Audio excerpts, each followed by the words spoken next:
Inshuti bakunzi ba radiyo urumuri mwese abaduteze amatwi twongeye kubasuhuza turabifuriza kumererwa neza aho muri hose haba mu Rwanda cyangwa hirya no hino ku isi. Ikaze muri iki kiganiro muri uku kwezi k'Ukwakira umwaka wa 2020 ni ukwezi abanyarwanda n'abakongomani by'umwihariko bazirikana ko hashize imyaka 10 iperereza ryakozwe n'impuguke za Loni rizwi cyane ku izina rya Mapping Report rishyizwe ku mugaragaro. Nyamara kugeza ubu nta cyarikurikiye. Iryo perereza ryerekana ahantu hasaga 600 hakorewe ubwicanyi ndengakamere bugambiriwe bukozwe n'ingabo zo mu bihugu binyuranye harimo n'izahoze ari za FPR Inkotanyi. Mu baturage iyo raporo ivuga bishwe harimo n'abanyarwanda rero. Abenshi bayiguyemo ni abakongomani. Nubwo iyo raporo ikibitse mu kabati ka Loni iniheruke muri Leta Zunze Ubumwe za Amerika, umukongomani Dr. Denis Mukwege wahawe igihembo cyitiriwe Nobel mu mwaka wa 2018 yateje akamo asaba ubutabera bwanyura mu rukiko mpuzamahanga mpanabyaha kuri ayo mahano yabereye muri Kongo. Ijwi rye ryumvikanye mu nteko ishinga amategeko y'umuryango w'ubumwe bw'ibihugu by'i Burayi aho yasabye yuko hagira igikorwa. Abadepite rero b'iyo nteko ishinga amategeko bakaba basaba ibihugu bigize akanama k'umuryango w'abibumbye gashinzwe umutekano ku isi gushyiraho urwo rukiko mpuzamahanga. Ibi ntibitegerejwe gusa n'abakongomani ahubwo n'abanyarwanda, nuko by'umwihariko ku barokotse ubwicanyi nka buriya bwabereye muri kiriya gihugu n'imiryango yabo. Radiyo Urumuri imaze iminsi iganirira n'abanyarwanda bahungiye muri kiriya gihugu cya Kongo. Uyu munsi tugiye no kumva ubuhamya bwa Janvier Munyambo yabaye muri kiriya gihugu kuva mu mwaka w'igihumbi 1994 kugeza mu mwaka wa 2017. Ni ukuvuga imyaka 23. Ibyo yiboneye n'amaso ye muri iyo myaka 23 ni byinshi. Tugiye kumusaba ko atunyuriramo muri make kuko aramutse abivuze byose byafata imyaka nk'iriya. Janvier Munyambo yabaye mu gisirikare cya kera abo bita ex-FAR. Mbere ya byose tugwaye ikaze mutumirwa wacu urisanga kuri radiyo Urumuri. None Janvier Munyambo uraho neza? Muraho neza Korode muri ndahabi. Ya turagushimiye rero yuko wigomwe aka kanya kugira ngo ugire icyo usangiza abandi ku byo wabonye muri kiriya gihe cy'imyaka 23 aho nawe wari mu bahungiye muri Repubulika Iharanira Demokarasi ya Kongo, icyo gihe muhungira y'ubundi yitwaga Zaire. None ariko mbere y'uko utangira wabanza ukabwira abantu muri make mu mwaka wa 2017 rero wari kapiteni, ariko wabanza ukatubwira kuko ufite uko wagiye mu gisirikare, ese ni ukuva ryari kugira ngo abantu bumve n'imyaka wakibayemo kwingana.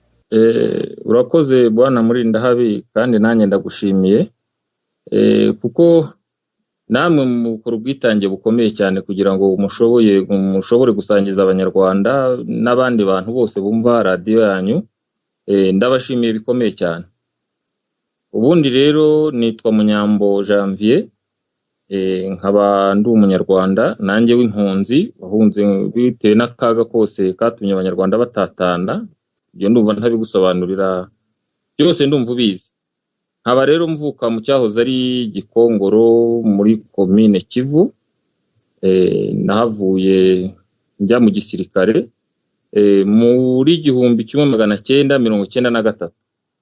Nari ngiye rero ntabaye kuko n'ubundi igihugu cyari cyaratewe, ibyo urabizi. Ntitwagira amahirwe yo kusohoza inshingano. Icyo ndumva nkita ikosa kuko ntabwo twabishoboye nyine kuko twaje gutsindwa n'umutwe wa FPR Inkotanyi. Nibwo rero twasohotse twerekeza mu cyahoze ari Zaire. Ye nkaba narasohokeye ku mupaka wa Rusizi ya mbere, nerekeza mu karere ka Bukavu ubwo ni muri Sud Kivu. Ndumva nagarukira aho ngaho muri ndahabi. Gusa ex-FAR nayibayemo guhera 93 kugeza 94.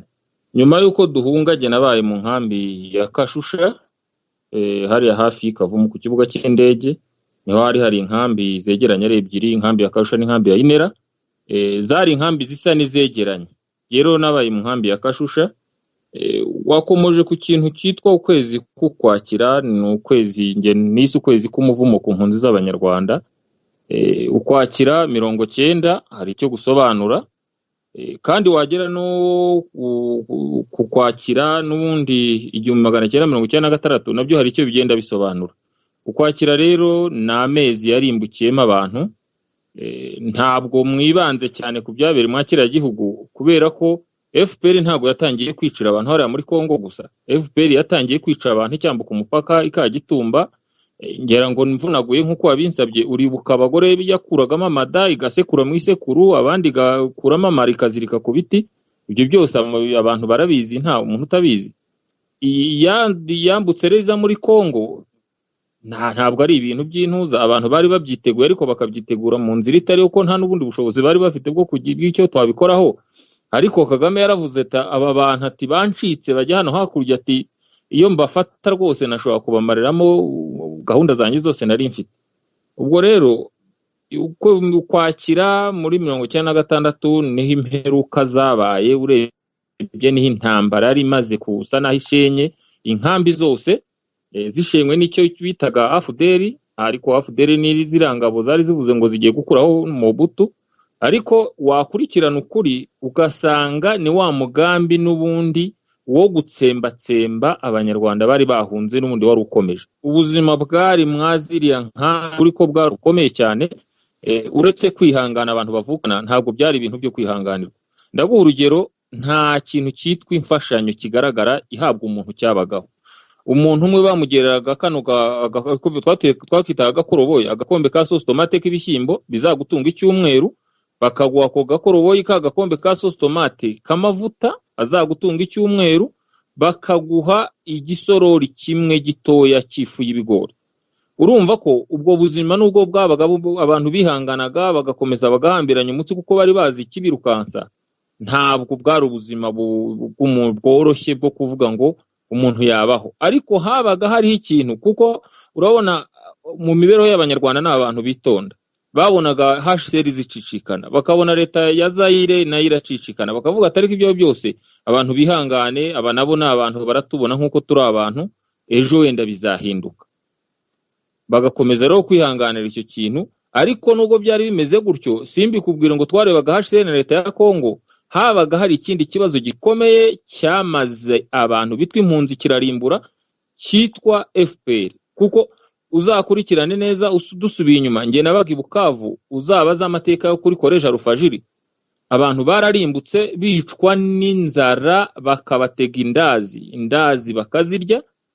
Bari bafite abantu bakingiranye mu kigo cya Koleja Rufajiri, ni ishuri rya segonderi riba hari i Bukavu. Ariko abo bantu baje kuvumbuka nyuma, nibwo abantu bahise birukanka bose barahahunga, uko babonaga bari bazi ko Koleja Rufajiri ari y'abazayirwa, ibamwo n'abazayirwa, ariko hari hibereyemo abantu berema za FPR, nizo zasohokaga zije kugurisha abantu amandazi aroze. Ayo ne yarimbuye abantu bagapfa ngo nikorera, bagashaka imiti bakagira gute ikorera idakira, iza kuvumbukamo ko bwaro uburozi. Twari tubisangiye rero na bagenzi bacu barigoma imugunga, abantu bararimbutse ibihumbi n'ibihumbi bishwe n'icyo kintu.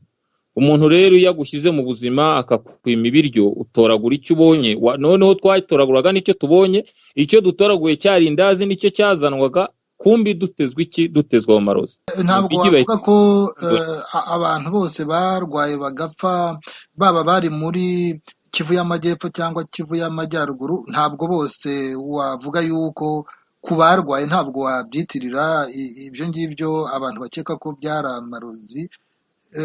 Ngira ngo hari n'abishwe koko ni na biriya byorezo bya korera na macinya. Urugero rworoshye cyane, kuko turi mu ntuza muri bihe bya Covid. Umuntu wishwe na Covid bakabimenya ko yishwe na Covid, abishwe na bya bimenyetso bya Covid bose bitwa ko bishwe na Covid. Byatubereye urujijo ku buryo abantu babuze aho berekeza. Nta muntu warwaraga iminota 5 ntawabagaho. Abantu rero ntago bari bicaye, abantu bari bahunze, harimo abanyabwenge, harimo abantu batekereza bavuga ati ariko dushakisha ikintu kimaze abantu. naje kukubwira ko havumbuwe abantu benshi, navuga umubare kuko sininjiyemo, ariko narindi kuri Koleje Rufajiri. Twahavuye twirukanka tugera tutatana tujya mu misozi, tubura aho tujya, niho bumvise habaye intuze n'inkambi yari ahantu mu nkango aho bitaga Ihongo. Abantu batuye ni ahantu h'inkango, imvura yaje no gutwara abantu bose baroha mu Kivu kubera bari babuze ahantu bahungira. Nibwo HCR yaje kuvugana na leta ya Zaire ishakira abantu ukuntu abantu babimura babajyana mu nkambi za Muku, abandi babajyana hirya za aho bita za Bideka, bava muri iyo nkango. Ariko iyo nkango twayirukiyemo tumaze kubona iki twirukansa muri Ndahari. Uduhaye n'ishusho yerekana uko byari byifashe mbere y'uko noneho haza n'ibitero byahitanye impunzi. Tubwiye yuko mbere yaho naho ubuzima bwari bugoye, uretse no kuba abantu batari bafite ikibatunga, ariko bashoboraga no kwicwa n'ibindi bintu binyuranye nk'uko bisobanuye. Noneho rero Ukwakira 1996 byagenze bite? Mwaratunguwe? Niho ugiye kugira udutekerereza? Ni ya nkuru mbi nyine ibara umwanzi. Twese twari turi mu nkambi, ndetse hari harajemo ikindi kintu. Ntabwo FPR yigeze ihagarika gukurikirana abantu, yinjiriye ahantu hose hashoboka. Uzakurikirane, hari ikintu cyagoye abantu cyo gufungira abantu mu makambi. Basenye amakambi mu 1996, ariko twari tumaze amezi 8, ndetse abantu b'imugunga bo yararengaga bari mu kintu cy'igifungo, nta wemere gusohoka mu nkambi kuko badutegaga inzara. Ibyo biryo bidahagije nakubwiye, waba ubona nta kundi uzabigenza, ukajya gukorera abavandimwe b'Abazayirwa baradufashaga, baratwakiraga bakaguha akazi ugakora. Ariko babonye abantu bakomeje kuresista, batugoteye mu nkambi. Bazanye abantu bitaga Rekontenja Zayirwa, bari abasirikare b'Abazayirwa, bagota inkambi. Nta muntu wayisohokagamo, nta muntu winyagamburaga. Ubwo rero byageze aho abantu baterwa ku munota wa nyuma, abantu bazi ko ngo turinzwe. Ariko twatunguwe no kuba ingabo za Zaire zaruriye amakamyo ziraduta. Mu gitondo kare zaragiye, ntibyatinze bibaye saa 4 za mu gitondo urufaya rw'amasasu barwinjiye hehe mu nkambi. Nkubwije ukuri ko abantu bararitaguritse. Mbese nawe reba community y'Abanyarwanda, harimo abarwayi, harimo ibimuga, harimo abagore, harimo abana, harimo abantu b'abasaza b'abakecuru bakuze. Nta washoboraga kwiruka kuko urebye ikarita hari inkambi zabaga ziri munsi ya parike iyo bita parike Kauzi Biega. Noneho waza hano hino werekeza kuri kote y'u Rwanda, byari ibirometero bikeya wahitaga wiroha ku Kivu bitazabiraba. Ni ukuvuga ko abantu bagerageza kurira imisozi biroha muri parike ya Kauzi Biega. Parike ya Kauzi Biega ni hayo amasasu yaraturutse. Abantu nibwo barombereje umuhanda berekeza aho bita za Katana na za Nyabibwe. Ariko nkubwije ukuri ko uwashoboye gusohoka akarenga ahantu biti Kavumo, ni nko mu birometero 3 uvuye mu nkambi, ni umuntu wiyumvaga navuga ko yaragifite akabaraga. Ariko abantu b'abakecuru, abantu b'abagore, abantu b'abana, rwose nakubwira ko imperuka ya mbere yabereye aho ngaho. Abantu barabarashe, nta unyeganyega. Uzakurikirane, nta muntu uzakubwira ko hari imodoka yigeze ipakira umuntu n'umwe imwerekeza i Bukavu imutahana. Janvier Munyambo, muri uko kwezi k'Ukwakira 1996 watekerereza abantu ko ibyabaye birimo n'imirwano? Nkawe wari umusirikare, ibitero bigabwa, abaje babigabye hari abo barwanye nabo, ni ukuvuga mwe mwari abasirikare, mwari mufite icyo murwanisha? Tuba mu nkambi, mu ziriya nkambi z'impunzi, icyo nakubwira cy'ukuri nta ntwaro zabagamo, ntazo. Twese urabona Rusizi uko imeze, twayambutse ku manywa, imbunda twazisigaga ari ku mupaka, isi yose ireba. Twazirometaga leta ya Zaire kuko niyo mategeko yari ariho. Nta muntu mu gisirikare uhungira mu kindi gihugu, iyo usabye ubuhungiro bakabuguha. Imbunda warwanishagwa uzihereza icyo gihugu uhungiyemo, zikaba zirasira ko zirinda umuntu udafite intwaro. Ni ukuvuga ko kugeza muri 1996 nta ntwaro mwari mufite? Mwari mwarabaye rero nk'abaturage basanzwe? Ndakurahiye, twari abaturage basanzwe, abantu birirwa mu nkambi baganira, ariko nta n'utekereza uko yarwana kuko ntacyo yari kurwanisha iki. Baraduteye, icyo twakoze nuko washoboye tuva mu nkambi yakizwaga n'amaguru. Twasohokaga mu nkambi Kivunge, abantu biruka, abantu baraswa bagira gute. nta muntu nta mirwano yigeze haba hagati yacu ababashije n'ingabo za guhunga FPR rero nta. icyo gihe ababashije guhunga mwahunze mwerekeza Twahunze twerekeza, ubwo iyo uvuye i Bukavu hari umuhanda uhuza Bukavu na Goma. Uba rero unyura hafi y'ikibuga cy'indege kikavumo nko mu birometero nka 2, ugakomeza ugacaho bita Formula 8, ugacaho bita Katana, ugakomeza Nyabibwe, ari uzakomeza iyo bita za Minova, ukazinjira za Sake ugigoma. Uwo muhanda rero niwo twumvaga ubyibuze ufite akantu k'umutekano, ubwo abantu bose birukaga biroha hehe muri uwo muhanda berekeza, ubwo ni direction ya Nyabibwe Virigoma. Tugeze ubundi Nyabibwe ntabwo abantu bashoboye gukomeza, kuko tugeze Nyabibwe ni nkaho ari nko mu Cyeragati, nahita nko mu cya kabiri uvuye Goma uza Bukavu. Twatangiye guhura n'abantu bagenzi bacu b'impunzi nanone zivuye za Mugunga, za Kibumba, nazo zerekeza ubwo zari zivuye aho ngo nazo zihunga. Duhuye rero ntabwo twashobora kuza ngo dusubire iyo tuvuye. Twazamukiye Nyabibwe neza, tuzamuka umusozi bita Muzimu, turabirinduka inyuma tugwa ahantu mu masantere ahantu bita za Shanje. Tugeze aho nibwo twashoboye guhura neza n'abantu b'Igoma, ariko ubwo nubwo duhura aho ngaho urumva abantu, ndabikubwira gutyo tubivuze mu kanya gatoya, ariko abantu bari bafite umunaniro. Fata abantu bamaze imyaka isaga 2 bicaye noho bakoze urwo rugendo n'amaguru, nta kintu kibadepurasa na gitoya. Urumva byari ibintu bikomeye. Abantu bose bari batangiye kugenda babazanya, atari kubundi bizagenda gute, ese ubundi bibibaho, ese ubundi hari abantu barasa inkambi, ese ubundi bigenda gute, ese ubundi yaje twabonaga iri hehe, ese ubundi ya leta ya Zaire twavugaga iri hehe, ese abantu baturindaga batubuza no gusohoka bari hehe. Ubwo urumva cyari ikibazo gikomeye.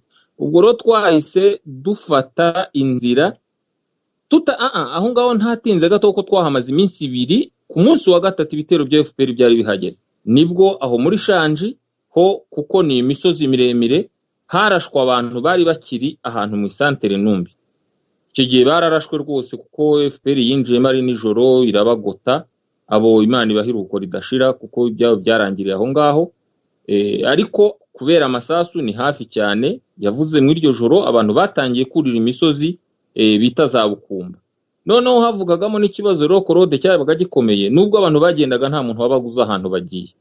Twumvaga abantu bavuga ngo tuzerekeza Ikisangani, ariko Ikisangani byari ibirometero nk'ibihumbi 2 uvuye Bunyakiri, udashobora no kuvuga ngo direction ya Kisangani ni iyi ngiyi. Ubwo kwari ukubaza abene gihugu babazayirwa, ese mwaturangira akayira katugeze Ikisangani mu mashyamba y'inzitane ateye ubwoba. Ubwo rero nubwo twuri uwo musozi twageze hejuru ahantu bita muri Bukumba hejuru.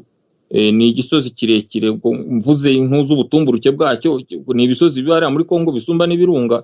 Imisozi umuntu aterera guhera mu gitondo saa 11 akageza saa 8 atarawurangiza, urumva no umusozi ubukomeye.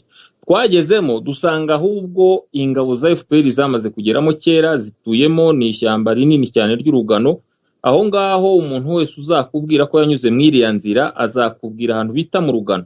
Nta nubwo twari tuzi izina ryaho, ariko azakubwira ikintu bita mu Rugano habereye ikintu bita imperuka. Kurasa abantu ari nkaho ureba ibiti ukarasa gusa, nta kwiruka ntibishoboka, ni ikivunge cy'abantu benshi. Urabona zira nkambi z'Ibukavu zose niho zari ziteraniye. Inkambi korode tutamenyaga ahantu yarengeye ni inkambi yari ahantu bita Ipanzi. Ipanzi ubwo habaga inkambi abantu bari bafite ubumuga bw'igisiri bw'abasirikare duhunga 94, bo babashyize mu ibyo bitaro kuko bakomeje kuvurwa, harimo abagize amahirwe barakira. Ibyo bitaro bya Panzi ari nabyo uriya Dr Denis Mukwege akoramo ayobora. Ibyo arabizi. Aho Ipanzi ibimuga byose twahunganye byose nkubwije ukuri ko byose babitsinze aho, ariko harimo abantu bakeya, abantu ko mu gisirikare babaga barwaza, habamo abantu bagenda babitaho bagira gute. Abo nibo twaje guhurira aho inyuma muri Warikare ahantu bita za Dusunguti gutya. Za Dusunguti ni ahantu hari umugezi umanuka uzagera mu mugezi bita Rowarowa, uzakomeza uhura n'umugezi wa Rubutu bigakomeza bikajya muri Fleuve. Ariko twahuriye aho ngaho twe ntitwamenye aho banyuze, ariko bo ikintu Imana burya iratabara. Ubwo nkubwije ukuri ko twageze aho abantu bavuga bati turashize n'imperuka, ntacyo urakora ngo witabare, nta muntu utakira ngo akumve, nta nicyo wagira. Ariko Imana yaradutabaye duhura n'abantu, kuko hari Ipanzi habaga ikigo cy'abasirikare babazayirwa. bo rero bahunga ntabwo imbunda zabo bagiye bahunganye nazo bazitaye aho ngaho mu kigo cy'ipanzi. Twahuye rero n'abo bantu b'abasirikare bari barwaje abantu b'ibimuga n'ibikibara ipanzi. Ndumva nibuka neza ko n'uwari koroneri Mugemanyi yari dogiteri ya medecine muri Exefare, yari ari aho ngaho bari baramwifashije ko yari umuspecialist ukomeye kugira ngo abafashe kuvura izo nkomere n'ibimuga byari bihari. Ndumva nawe ari aho hantu twahuriye, cyakora badukorera akantu gakomeye cyane, bashoboye gutuma abantu baruhuka. Twaruhutse nabwo nk'iminsi 2, ubwo twabasize inyuma, bararwanye nk'umunsi n'igice, ndumva mbyibuka neza, ariko abandi imbunda ntazari zihari, nta kintu abantu bari gukora, abandi barakomeza.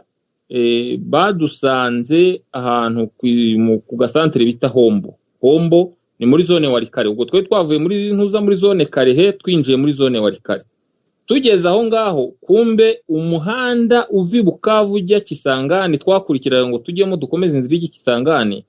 FPR yari yamaze kuza kera ikoresheje umuhanda, birayorohera, ifite n'amamodoka. Twaruhukiye aho ngaho umunsi wa mbere, umunsi wa kabiri dutegereje abantu bari inyuma ngo tumenye uko bimeze. Kuri uwo munsi mu gakambi twari dufite ahantu bita mu gasisiro k'abazayirwa kwitaga Imanji, yari inkambi nini cyane kuko twari tumaze guteraniramo uruvange rw'abantu bavuye Bukavu, abantu bavuye Igoma. Cyari ikivunge cy'abantu gikomeye cyane, kifashe nk'ibirometero bigera nko muri 5 mu ishyamba. Ubwo yo ntuza systeme bakoreshaga mu kwinjira, babaga bafite amakuru akomeye, bakoreshaga uburyo bukomeye, yari leta yinyunaga mu baturage. Ntabwo twabonaga neza uburyo bakoresha, ariko twari tuzi ko ubwo bushobozi babufite. Bashoboraga kumenya ahantu abantu bakambitse, kuko nk'iyo nkambi ya Manji abantu batangiye kuraswa saa 7 za nijoro. Saa 7 za nijoro wavuga ngo turumutse mu nkambi wirukira mu gashyamba, ndakubwiye ntaho habereye ibintu bikomeye cyane. Na n'ubu ngubu ejo bundi muri 2015 amagufa y'abantu yarakira aho ngaho, yarataramara kandi ni mu ishyamba ry'inzitane, ariko waratambukaga ukasanga, kuko nagize amahirwe yo kuza kugaruka mu ako gace nanone, nabyo n'urugendo rurerure ndaza kubikubwira.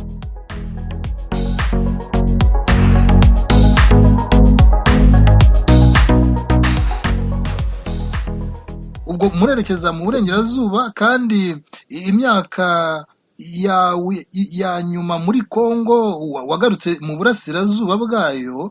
Noneho icyo abantu bakunze kutubwira nuko amayira yose banyuze, abantu bagiye bakomeza kugabwaho ibitero byahitanye abanyarwanda benshi n'abakongomani.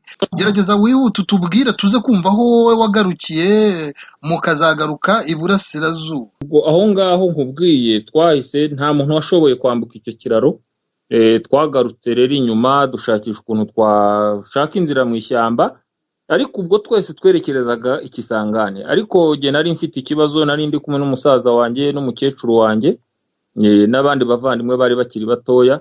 Ntashoboraga guta umusaza ushaje ngo nte umukecuru, kandi ari jye ugerageza kubarwanaho.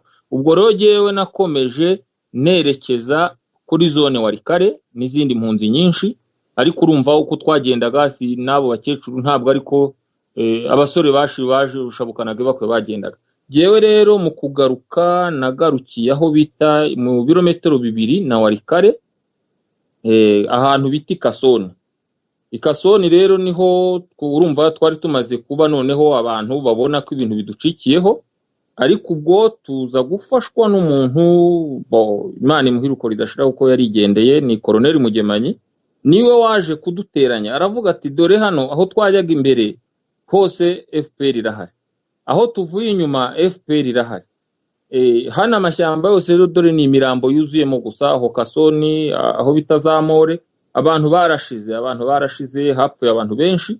Noneho mu gihe tukitekereza ibyo bintu byo twakora, twaje kubona abasirikare bavuye i Rubutu. Bageze Rubutu, abantu bacu barimo abasirikare baje guhura n'ingabo za Zaire, zitaye ibirindiro by'ikiraro cya Rubutu zihunze, bashobora kuzikuraho amabunda. Baravuga ati ariko nubwo muhunze, twe muduhereze izo mbunda tugire twirwanire, kuko twamaze kubona ko umwanzi nitwe yibasiye, aratumaza, araturimbuye. mwebwe mufite iwanyu mugiye, twe ntaho dufite, tumeze nkaho turimo dukubitirwa mu gunira, abo bashobora kumwaka imbunda. Badusanze rero aho ngaho mu ishyamba ry'Ikasoni, aribwo Colonel Mugemanyi yafashe responsibility aravuga ati dore hano twari dusigaranye n'igurupe y'impunzi nkeya zigeze nko ku bihumbi nka 60 gutyo, hagati ya 60 na 80. Ubwo izindi zagendaga zarihishe mu bihuru zagize gute, ku buryo aho ngaho Colonel Mugemanyi yahise atanga amateka aravuga ati noneho umuntu wese wumva ko ashoboye, umuntu wari umusirikare, ubaho tugeze nta kirengera dufite, ntiturategereza ngo ingabo za Kongo ziradutabara, ntiturategereza ngo HCR iradutabara, n'ibyo ubuhunza abantu babyibagirwe, ahubwo ubu dutangiye gahunda yo kwirwanaho. Nibwo noneho yahise avuga ati tugize amahirwe n'abagenzi bacu bari bakeya, bari abasirikare bagera nko muri 200, ariko batugeraho bafite utuntu tw'udukoresho duke bavanya Hirubutu. Nibwo Colonel Mugemanyi yahise avuga ati ariko turimo turagikisanganya, amakuru dufite aha nuko zone Warikare yafashwe, niho turanyura, Kisangani yafashwe, niho tugomba kujya, hari kurwo hari hasigaye ibirometero hafi nk'igihumbi. Nibwo yahise avuga ati oya, aho kujya imbere ntabwo tuhaza aho tugiye, ahubwo aho twavuye inyuma ho turahazi. Biroroshye rero ubu dutangiye intambara yo kwirwanaho, nta kundi bizagenda, uzapfa zapfa, uzaba hazabaho, ariko tugiye kwirwanaho. Noneho ibyo twavugaga by'imikino tubishyire hasi, ubwo kandi tugerageze kurwana ku bantu bakeya tugifite b'impunzi, kuko badupfiraga mu maso agahinda kakatwica, ibibazo bikavuka ukavuga ati ariko ugasanga umuntu arimo arasambagurika, bamuteye icyuma cyangwa se bamukubise ubuhiri, ntacyo ntiwamumarira. Ubwo nibwo twahise tugaruka inyuma rero. Ari dukoze urugendo runini, kuko kuva i Bukavu ubundi umuhanda tubaza ibirometero neza kugera i Warikare, ubwo twari mu birometero 2 na zone Warikare, ni ibirometero bigera mu 1100. Ariko ibyo birometero 1100 tubiba ubundi bigenda ku muhanda, ariko twanyuraga mu mashyamba. Ni nayo mpamvu ingabo za FPR zo zashoboraga gukoresha imihanda zikagenda zikaba zizeta abantu ubwo binjiriye aha. Hari ababakurikiye baratubwiye, barakomereka kuri fone bati binjiriye aha, bagafata amakuru bati bazasohokeraho bagatega, nuko abantu barimbutse bashize. Ubwo rero twebwe twahise dusubira inyuma, dukoresheje ibintu by'imbaraga rwose zidasanzwe. Aho tugeze tukavuga tuti niba ari uko bimeze, n'utwo dutwaro duke twari dufite, bavuga tuti ubu turasubiyeyo, tugiye gushaka ahantu byibuze hari ishyamba abantu bashobora kubamo, bashobora kureba ukuntu babona wenda utuntu two kurya, kuko abantu mu ishyamba ry'Iwarikare ni ishyamba uzarebe kuri karita, ni ishyamba ridatuwe, ritigeze riturwa ku visi yaremwa, nta kiryo kibamo, nta kintu, n'ukurya abantu bari batunzwe n'ibitugunguru. Ibitugunguru ni ibintu by'ibintuza by'ibirabo bitukura bikanani byera, bikazana ibintu by'ubuto hasi n'ibyo abantu baryaga. Ubu turavuga tuti ahubwo aha nituhatinda abantu barahashirira. Niba rero ari ugufata icyo cyemezo turagifashe, nibwo twahise dutangira kugaruka inyuma rero. Nubwo twari dufite abantu b'impunzi, hari ikintu Korode cyambabaje cyane kandi na n'ubu kinkora ku mutima, gituma mpora nibuka abantu babicanyi ko kabisa ntabwo nzi uko bizagenda. Uwo wambajije akantu urambwira ngo impunzi zishobora gutaha, udafashwe nkubwije ukuri ko nta muntu wanyuze mwiriya nzira wasimbutse imirambo yari iri hariya yarishwe n'abasirikare ba FPR yashobora kubasanga mu Rwanda, ntihazagira umuntu kubeshya. Ugize ibyago wafatwa wagenda, nta kundi wagira.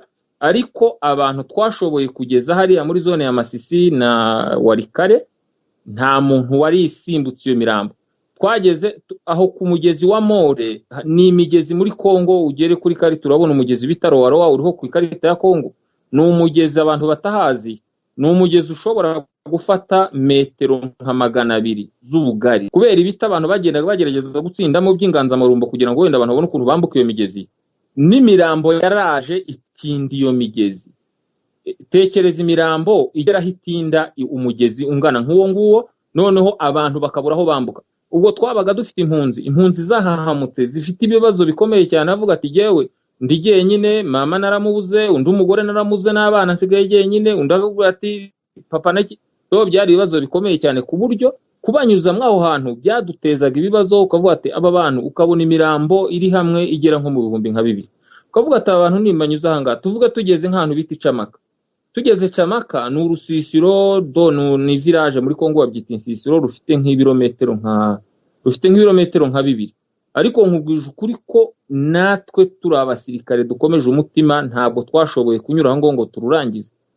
Twasanze ari imirambo yuzuye aho ngaho, imbwa zarariye zarahaze n'izindi nyamaswa zo mu ishyamba, kuko abakongo babaga barahunze nabo byabaga ari ibintu bibacikiraho, ntabwo wavuga ngo nabo bari guhagara hafi aho ngaho. Ariko Janvier Munyambo, ni ukuvuga ko abo bose bishwe n'abanyarwanda n'abakongomani bari bavanze? Bariya abantu dore ukuntu bari bameze mu bitero bakoraga. Ubundi abazayirwa, njye mbyita abazayirwa kuko icyo gihe bari bakira abazayirwa, bari abantu bafite akantu k'umutima wo gukunda abantu. Aho rero mwageraga byibuze nubwo baga bahunze insisiro kubera ubwoba, ariko byibuze bazanaga agafu bakaza kugira gute kugaburira abantu, abafite udufaranga bakagura, abatadufite barafashaga rwose. Hari idini ry'abantu ngo bita Batampera, ryafashije abantu. Ariko ingabo za FPR ntago zarebaga ngo uravuga ibi nibi, kuko nkanjye ubwanjye hari ahantu nari baradutunguye, ahantu bita Imore, baturashe nijoro, abantu benshi barahagwa, ariko yewe nkoresha utuntu tw'ubwenge tw'igisirikare ngerageza kubihisha ahantu mu mugezi. Hari umukongomani bafashe baramubaza, abasobanura ati genda umukongomani mureke nanabege inyuma mbajyane njye kubereka n'inzira ahantu bene wanyu bari. Umunyarwanda yaramubwiye ngo abwira mugenzi we ngo nabo mubo tugomba kwica barimo. Bamukubise ntuza ferabeto y'imodoka ndeba, umugabo arinanura aho ngaho, ikibazo kirarangira. Urumva rero ntabwo nakubwira ngo hapfuye impunzi gusa, n'umukongomani wagaragaraga hafi y'impunzi nawe yafatwaga nkayo, ntabwo yarokotse rwose sinakubeshya. Ubwo rero tuvuye aho twagarutse hino, turaza turakomeza, twakoze urugendo rugera mu byumweru nka 3 kugira ngo dushobore kugera hafi ya Masisi. Aho nakwita hafi ya Masisi na Walikale, umupaka ni ikigezi kinini cyane. Niho twageze aho hantu mu ntuza mu isantere nini, ahantu bitaga Inyamimba.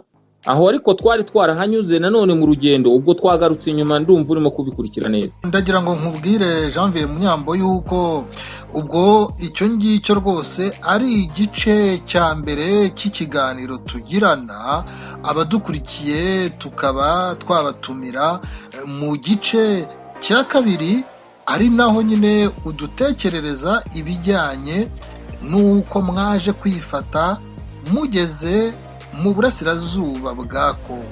Wowe aho wari warahungiye mbere ni muri Kivu y'Amajyepfo, none ubu ngubu mugaruka mu burasirazuba, mugarutse mwisuganya mugana muri Kivu, ni Kivu ubwo y'Amajyaruguru nibyo? Nibyo, ni Kivu y'Amajyaruguru. Kivu y'Amajyaruguru.